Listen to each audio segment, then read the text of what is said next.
അമ്മേ, അമ്മ കിടക്കാൻ പോവാണോ? അല്ല, ഓടാൻ പോവാ. എന്താ നീയും കൂടെ കൂടുന്നോ ഓടാൻ? രാത്രി മുറ്റത്തും പറമ്പിലും ഒക്കെ കിടന്നോടാൻ എനിക്ക് തലയ്ക്ക് വട്ടില്ല. നിനക്ക് എന്തോ ചെറിയൊരു കുഴപ്പമുണ്ട്. അത് ഞാൻ കുറെ നാളായിട്ട് ശ്രദ്ധിക്കുക. അമ്മയ്ക്ക് എന്നോട് ഒരു സ്നേഹവും ഇല്ല. അയ്യോ, എനിക്ക് സ്നേഹമില്ലാത്തത് കൊണ്ടാണല്ലോ നീ എനിക്ക് ചുറ്റും കിടന്നിങ്ങനെ വട്ടം കറങ്ങുന്നത്.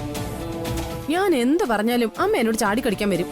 ഹാ, നീ പറയുന്നതെല്ലാം സുഭാഷിതങ്ങളായതുകൊണ്ടാണല്ലോ ഞാൻ ചാടിക്കടിക്കാൻ വരുന്നത്. ഞാൻ പറയുന്നതല്ല നമ്മുടെ കുടുംബത്തിന്റെ നന്മയെ കരുതിയേ. നമ്മുടെ കുടുംബത്തിന്റെ ഐശ്വര്യത്തിന് സമാധാനത്തിന് വേണ്ടിയാ ഞാൻ ഈ പറയുന്നത്. ദേ, ഇപ്പൊ പറയാൻ വന്നതും ചെമ്പകമംഗലത്തിന് വേണ്ടി തന്നെയാ. അയ്യോ, ഇപ്പോഴും പറയാൻ വന്നിരിക്കാണോ? ആ, അത് ഞാൻ അറിഞ്ഞില്ലല്ലോ. എന്താണാവോ പുതിയ സമാധാന സന്ദേശം? കേൾക്കട്ടെ. കണ്ടോ കണ്ടോ, അമ്മ ഇപ്പോഴും എന്നെ കളിയാക്കിക്കൊണ്ടിരിക്കുക. പക്ഷേ എന്നെ തല്ലിയാലും കൊന്നാലും എനിക്ക് പറയാനുള്ളത് ഞാൻ പറയും. അതെനിക്കറിയാം നീ ജാൻസി റാണിയാണെന്ന്. എന്തായാലും പറയാനുള്ളത് പറയ്, എനിക്ക് ഉറക്കം വരുന്നുണ്ട്. അമ്മേ, അമ്മ കരുതും പോലത്തെ ഒരു കൊച്ചല്ല മീനാക്ഷി. അവളെ മാധുരിയുടെ ഡബിള്. അമ്മ മതില് ചാടിയിട്ടുണ്ടെങ്കിലേ മകള് ചൈന വൻമതിലും ചാടും. 10 ഗുണം 10 ഗുണം. ഞാൻ പറഞ്ഞത് 100% കറക്റ്റാ. ദേ അമ്മേ, ഈ മീനാക്ഷിക്ക് ചോറിങ്ങും കൂറങ്ങുവാ.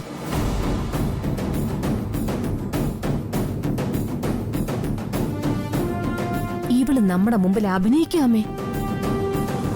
ഒന്നാന്തരം നടിയാവള്. തഞ്ചത്തിനും തക്കത്തിനും ഒക്കെ നിന്ന് കാര്യങ്ങൾ നേടിയെടുക്കാൻ അവള് ബഹുമിടിക്കുക.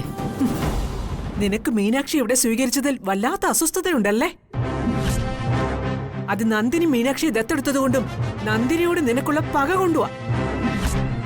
എന്താ ശരിയല്ലേ? അയ്യോ അമ്മേ, ചങ്ക പറിച്ച് വാഴയിലെ വെച്ച് കാണിച്ചാലും അമ്മ പറയും അത് മുള്ളുമുരിക്കന്റെ പൂവാണെന്ന്. അമ്മേ, ഞാൻ അവക്കെതിരെ പാരയും പിക്കാസും ഒന്നും എടുത്തോണ്ട് വന്നതല്ല. ഞാൻ പറയുന്നത് സത്യമാ. ദേ, നാളെ ആ ഫ്ലാറ്റിന്റെ മുകളിൽ നിന്ന് വീണ് ചെതറിയ അവളുടെ അമ്മ മാധുരിയുടെ 41 ബലിയാ.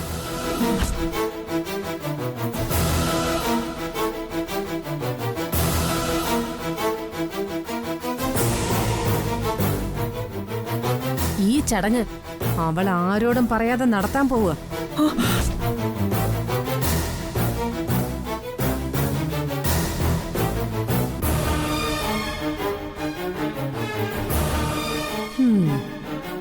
ഉലയൂതി ഒരുവിധം ഞാൻ തീ പിടിപ്പിച്ചിട്ടുണ്ട്. ഇനി ഇത് കനലാക്കി മാറ്റണം.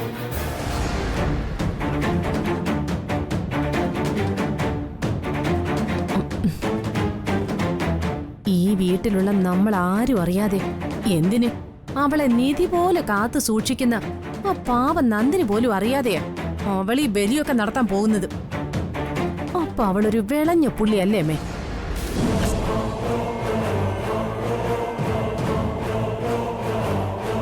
അങ്ങനെ ഉലയിൽ കനലുകളായി. ഇനി ഈ കനലുകളിട്ട് അമ്മയെ കൊണ്ടൊരു കൊടുവാള് രാഗി എടുപ്പിക്കണം. മീനാക്ഷിക്കെതിരെയുള്ള ആയുധം.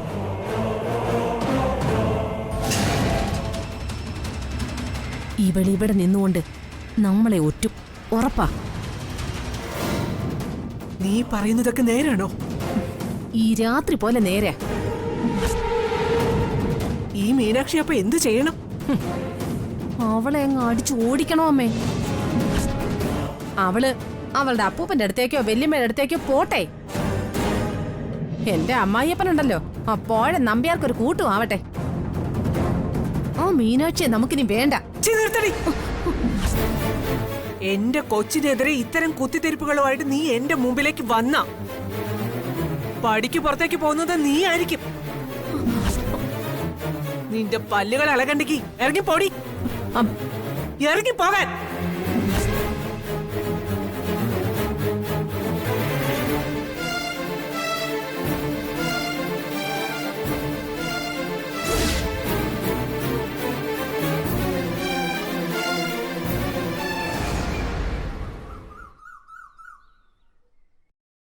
മീനാക്ഷി, മീനാക്ഷി, അവൾ അവളുടെ ചെരുപ്പും കാണുന്നില്ലല്ലോ. മീനാക്ഷി,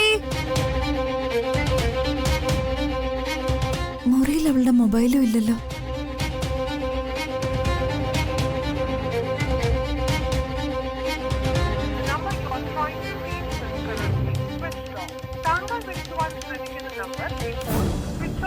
ഇവളിത് എവിടെ പോയി? മീനാക്ഷി, മീനാക്ഷി! ഓ, എന്താ കൊറേ നേരമായല്ലോ നിങ്ങൾ മുറ്റത്ത് പറമ്പിലും ഒക്കെ കിടന്ന് തൊണ്ട പൊട്ടിക്കുന്നത്. എന്താ കാര്യം? സാവിത്രി, നമ്മുടെ മീനാക്ഷിയെ കണ്ടോ? മീനാക്ഷിയോ? ആ, ഞാനെങ്ങും കണ്ടില്ല.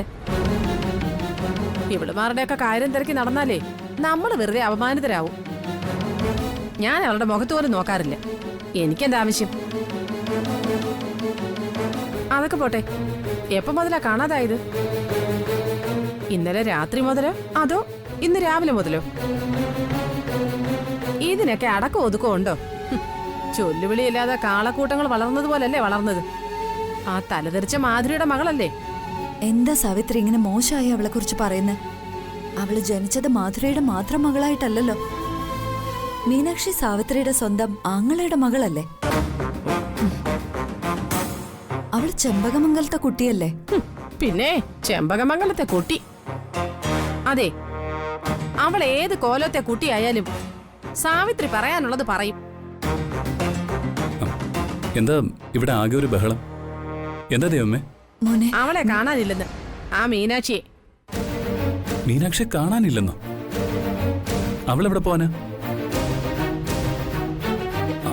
കുഞ്ഞമ്മാവന്റെ സ്കൂട്ടർ അവിടെ ഇരിപ്പുണ്ടോ ദൈവമേ? സാധാരണ അതും എടുത്തോണ്ട് അവള് പുറത്തേക്ക് പോകുന്നത്. അത് ഞാൻ നോക്കിയില്ല. ജഗദീഷിന്റെ സ്കൂട്ടർ അവിടെ ഇരിപ്പുണ്ട്. എന്നാ പിന്നെ ഓട്ടോ പിടിച്ച് അവൾ അമ്പലത്തിലെങ്ങാനും പോയി കാണും. അവൾ അവിടേക്കൊന്നും അല്ല പോയിരിക്കുന്നത്. എന്താ എന്താ നന്ദിനി? അതമ്മേ, രാവിലെ മുതല് മീനാക്ഷിയെ കാണുന്നില്ല. അവൾ അങ്ങനെ ഒരിടത്തും എന്നോട് പറയാതെ പോകുന്നതല്ല. എന്നാലേ അവൾ എവിടാ പോകുന്നേന്ന് ഞാൻ ഇന്നലെ മണത്തറിഞ്ഞു. അത് ഇന്നലെ രാത്രി തന്നെ ഞാൻ അമ്മയോട് പറയുകയും ചെയ്തു. അമ്മ എന്നെ തല്ലിയില്ലാന്നേ ഉള്ളൂ. മീനാക്ഷി എവിടെ പോയതാണെന്ന് അറിയാമെങ്കിൽ അതെവിടെയാണെന്ന് ഞങ്ങളോട് തുറന്നു പറഞ്ഞൂടെ അമ്മയ്ക്ക്? എടാ, അവൾ ഇവിടെ താമസിക്കുന്നേ ഉള്ളൂ. അവളുടെ മനസ്സിപ്പോഴും അവരോടൊപ്പം, ആ മാധുരിയുടെ ഇന്ദ്രജയുടെയും കുടുംബത്തോടൊപ്പം. മാധുരി മരിച്ചിട്ട് ഇന്ന് 41-ാം ദിവസം.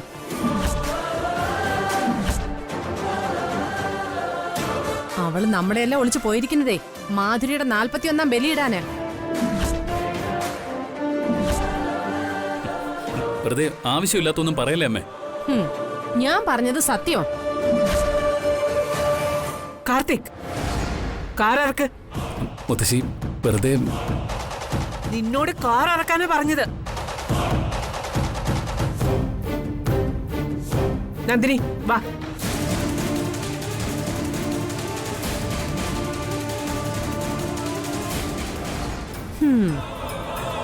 അങ്ങനെ മീനാക്ഷിയുടെ കാര്യത്തിൽ ഒരു തീരുമാനമായി. അവള് ചെമ്പകമംഗലത്ത് നിന്നും മാധവ മന്ദിരത്തിലേക്ക്.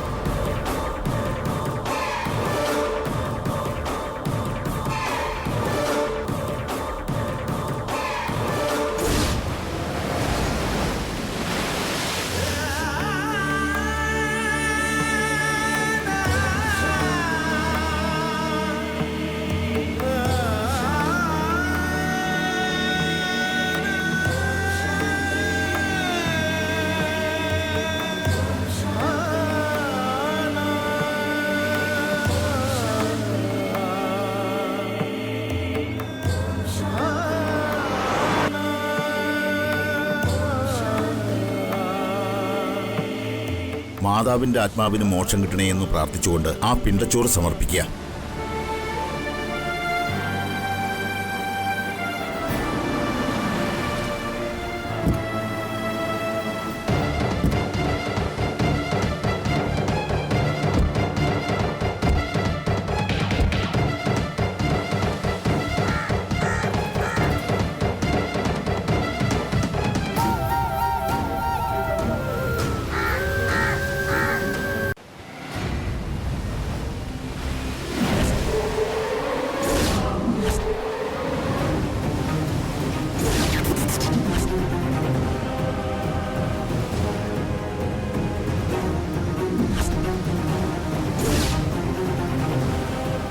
മീനാക്ഷി, ദൈവമേ, ചതിച്ചല്ലോ. മീനാക്ഷി, ദേ മുത്തശ്ശിയും നന്ദിനിയടത്തെയും കാർത്തിക്കും.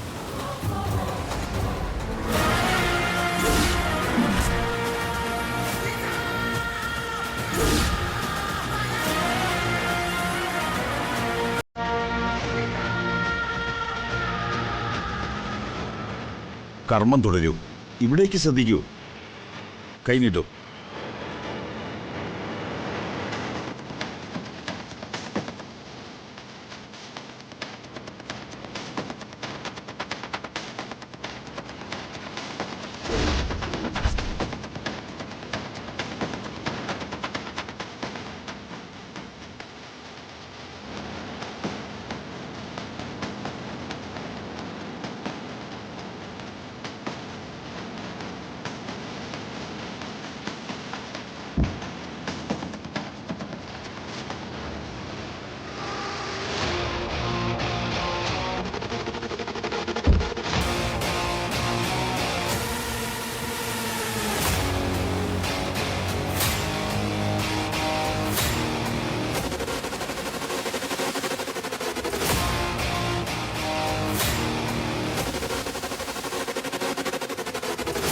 ഇനി കടലിൽ പോയി മുങ്ങി വന്നുള്ളൂ.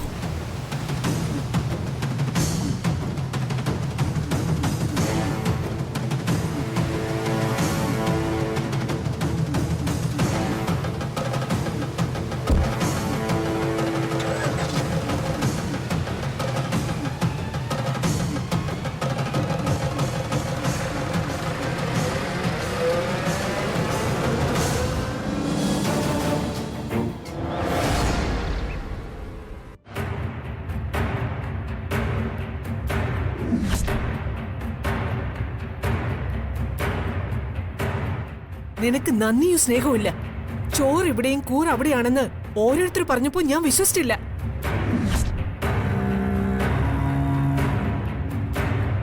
ഇപ്പൊ നേരെ കണ്ടല്ലോ കാര്യങ്ങള്. ആരും അറിയാതെ കടപ്പുറത്ത് പോയി ഒളിച്ചു ചെയ്യുന്ന നന്മയുടെ കർമ്മങ്ങൾ. അങ്ങനെ ഒളിച്ചു ചെയ്യുന്നത് എന്താ? അത് തന്നെ കള്ളത്തരല്ലേ? നമ്മളെല്ലാം മണ്ടന്മാരാക്കല്ലേ ഇവള് ചെയ്തത്? മുത്തശ്ശി, വേണ്ട, എന്നെ മുത്തശ്ശിന്നൊന്നും വിളിക്കണ്ട. എനിക്കത് ഇഷ്ടമല്ല. നന്ദിനെയും ദേ ഈ കാർത്തികിനെയൊക്കെ പറ്റിക്കുന്നത് പോലെ എന്നെ പറ്റിക്കാന്ന് നീ കരുതണ്ട. അവളുടെ ഒരു 41 ബലി.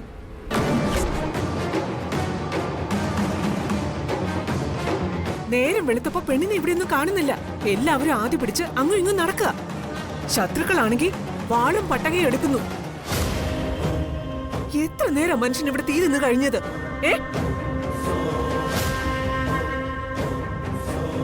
10-18 കൊല്ലമായി ഞാൻ ഉരുക. എന്റെ ചങ്കിനിട്ട് തൊഴിച്ചിട്ട് പോയ മകനെ ഓർത്ത്. എനിക്ക് ഈ ചതിയും നന്ദികേടൊന്നും സഹിക്കാൻ പറ്റില്ല.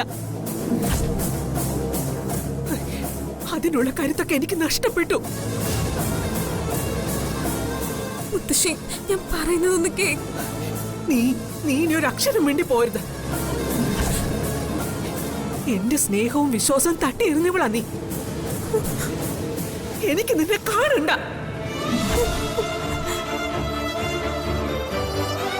മുത്തശ്ശി, മീനാക്ഷി,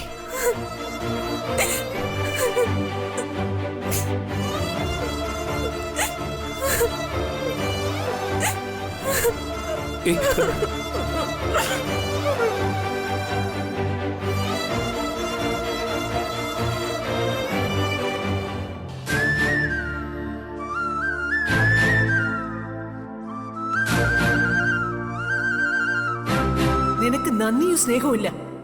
ചോറ് ഇവിടെയും കൂർ അവിടെയാണെന്ന് ഓരോരുത്തർ പറഞ്ഞപ്പോ ഞാൻ വിശ്വസിച്ചില്ല.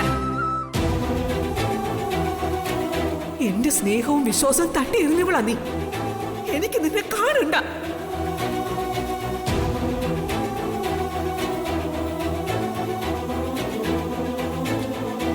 മീനാക്ഷി,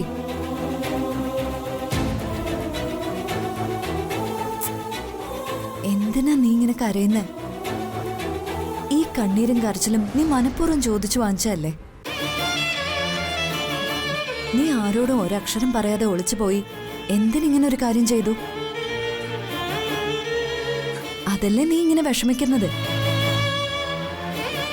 നീ വിഷമിക്കുന്നതിന്റെ പേരിൽ ഞങ്ങളും വിഷമിക്കല്ലേ? ഞാൻ ആരുടെ മുന്നിലും അഭിനയിച്ചില്ലല്ലോ. ഞാൻ ആരോടൊന്നും ഒളിക്കാൻ ശ്രമിച്ചില്ലല്ലോ. എന്റെ അമ്മ നിങ്ങളോട് എല്ലാവരോടും ചെയ്ത ദ്രോഹങ്ങള് എനിക്കറിയാം. ഞാനത് മറന്നിട്ടില്ല. മാധുരി നിങ്ങളോടൊക്കെ അങ്ങനെ ചെയ്തെന്ന് വെച്ച് അവരെന്നെ പ്രസവിച്ച എന്റെ അമ്മയല്ലാതാവില്ലല്ലോ. മരിച്ചുപോയ അവരോട് ഒരു മകളെന്ന നിലയിൽ എനിക്ക് കടമകൾ ചെയ്തല്ലേ പറ്റൂ. അവരുടെ ആത്മാവിന് ശാന്തി കിട്ടാൻ ഞാനിത് ചെയ്തു എന്ന് മാത്രമേ ഉള്ളൂ. എന്തൊക്കെയാണെങ്കിലും എന്നെ 17-ാം വയസ്സ് വരെ വളർത്തിയത് അവരല്ലേ. അവരുടെ ആത്മാവിനോട് എനിക്ക് ചെയ്തു തീർക്കേണ്ട കടമ ഞാൻ ചെയ്തു തീർത്തില്ലെങ്കിൽ അത് മരിച്ചുപോയ ഒരാളിനോട് ഞാൻ ചെയ്യുന്ന ഒരു ദ്രോഹമാവില്ലേ? അല്ലേ? അതല്ലേ ഞാൻ ചെയ്തുള്ളൂ. അമ്മ പറ, ഞാൻ ചെയ്തത് തെറ്റാണോ? നീ ചെയ്തത് തെറ്റല്ല. അതിന് നീ സ്വീകരിച്ച രീതിയാണ് തെറ്റായത്. അതെന്താ? എനിക്ക് മനസ്സിലാവുന്നില്ലല്ലോ. നീ എന്തിന് ആരോടും പറയാതെ ഒളിച്ചു പോയത് ചെയ്തു? അത് മറ്റുള്ളവരുടെ മനസ്സിന് വെറുതെ അസ്വസ്ഥത ഉണ്ടാക്കണ്ടെന്ന് കരുതി. എന്നിട്ട് എന്താ സംഭവിച്ചത്? നിന്നെ സ്നേഹിക്കുന്ന എല്ലാവരുടെയും മനസ്സ് അസ്വസ്ഥമായില്ലേ? എല്ലാരും ഇന്ന് അനുഭവിക്കുന്ന ടെൻഷന് നീ എന്ത് മറുപടി പറയും? ഞാൻ മാധുരിക്ക് വേണ്ടി ഈ അവസാന കർമ്മങ്ങൾ ചെയ്യണ്ടേ അമ്മേ? അത് ചെയ്യരുതെന്ന് നിന്നോട് ആരെങ്കിലും പറഞ്ഞോ? നീ ഇപ്പൊ ഈ പറഞ്ഞ കാര്യം ഈ ബലിക്ക് മുൻപ് അമ്മയോടോ എന്നോടോ പറഞ്ഞിരുന്നെങ്കിൽ നിനക്ക് ഈ കർമ്മങ്ങൾ ശാന്തമായ മനസ്സോടെ ചെയ്തൂടായിരുന്നോ? ആരെങ്കിലും എതിർക്കുവോ? ബലിയിടരുതെന്ന് പറഞ്ഞ് ആരെങ്കിലും നിന്റെ കൈക്ക് കയറി പിടിക്കോ? മുത്തശ്ശി എതിർക്കുമെന്ന് ഞാൻ പേടിച്ചു. അത് നീ നിന്റെ മുത്തശ്ശിയുടെ മനസ്സ് കാണാൻ ശ്രമിക്കാഞ്ഞിട്ടാ. നിന്റെ മുത്തശ്ശിയുടെ മനസ്സ് നിഷ്കളങ്കോ? സാക്ഷാൽ സരസ്വതി വരെയുള്ള അമ്മയാ എന്റെ അമ്മയായ നിന്റെ മുത്തശ്ശി. മോളെ, നിറയെ സ്നേഹമുള്ളിടത്ത് ദേഷ്യവും പരിഭവവും ഒക്കെ ഉണ്ടാവും. അതെ, സ്നേഹിക്കുന്നത് കൊണ്ടാ അതുണ്ടാവുന്നത്. അമ്മയ്ക്ക് എതിർപ്പ് അതുമാത്രമല്ല, ശത്രുക്കൾ ചിലരൊക്കെ ഉണ്ട് ഇവിടെ. അവർക്ക് നമ്മളെ അടിക്കാൻ നമ്മളായിട്ട് എന്തിനാ വടിയൊരുക്കി കൊടുക്കുന്നേ? ഏഷണിക്കാരും പരദൂഷണക്കാരും ഒക്കെ ഇതൊരായുധാക്കി എടുക്കുമ്പോ അവരുടെ മുൻപിൽ വാക്കുകളില്ലാതെ തോറ്റു നിൽക്കേണ്ട ഗതികേട് വരില്ല എല്ലാവർക്കും. ഒരു വാക്കുകൊണ്ട് തീരാവുന്ന പ്രശ്നം ഇത്രയും വഷളാക്കിയെടുത്തില്ലേ? മേലിൽ ശ്രദ്ധിക്കാൻ വേണ്ടി പറഞ്ഞതാ. എന്റെ മകളെ അമ്മയ്ക്ക് മനസ്സിലാവും. സ്നേഹിക്കാനും സ്നേഹിക്കപ്പെടാനുമാ ദൈവം നിന്നെ എന്റെ മുന്നിലേക്ക് അയച്ചത്. ഈ അമ്മയുടെ ഉള്ളൊരുകിയാലും എന്റെ പൊന്നുമോളുടെ കണ്ണ് നനയരുത്. അമ്മേ,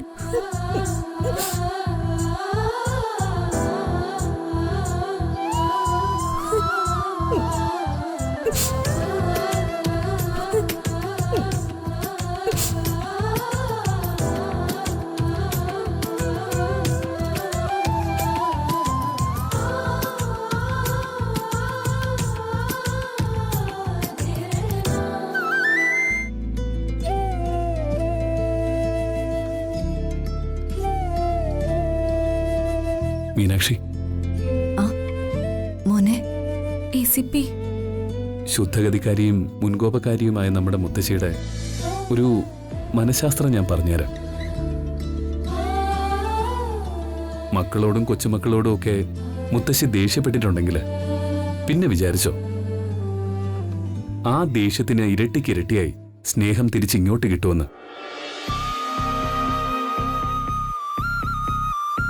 നീ ചെന്ന് മുത്തശ്ശിയോട് മാപ്പ് പറയ. അവിടെ തീരും ഈ പ്രശ്നം.